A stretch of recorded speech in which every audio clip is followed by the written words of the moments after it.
હું ધારાસભ્ય બન્યા પછી મારો સંઘર્ષ ક્યાં ઓછો થયો। 4 પૈસાના ભાજપની દલાલી કરતા એક અધિકારીએ જેમ ભાવે એમ મારી હારે વર્તન કર્યું। આખી ગુજરાત જોવે એમ, કાંઈ વાંધો નહીં, સરકાર બદલાશે ત્યારે તમને મેડલ આપશું,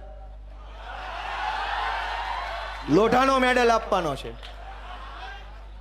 સોનાનો ચાંદીનો તો કોઈક આપે, અમે લોઢાના મેડલ આપવા માંગીએ છીએ। એવું થોડું હોય કે ભાજપનો નેતા આવે તો ચિંગમ બની જાય, આમ આદમી પાર્ટી વાળા આવે તો સિંઘમ બની જાય।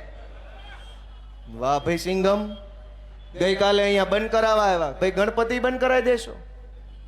ભાઈ અંગ્રેજોની સામે ગણપતિ આડા ઉભા રહ્યા હતા, તમે તો અંગ્રેજો કરતા ઓછા ઉતરો એવા નથી। મિત્રો, હું તમને વિનંતી કરું છું કે જરાક આત્માને જગાડો।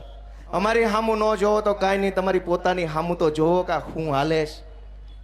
મેં હમણાં મુદ્દો ઉઠાવ્યો હતો કે ગુજરાતમાં અનેક જગ્યાએ દૂધની અંદર કેમિકલની મિલાવટ થાય છે, અને હાવ સાચી વાત છે। લાંચના રૂપિયાની રસીદ ન હોય ને એમ અમુક વસ્તુના પુરાવાય ન હોય। લાંચમાં આપેલા રૂપિયાની પાવતી હોય ક્યાંય? અમુક જગ્યાએ ખોટું થતું હોય એના પુરાવા કાંઈ ન હોય, ખબર બધાને બધી હોય કાંઈ આવું થાય છે।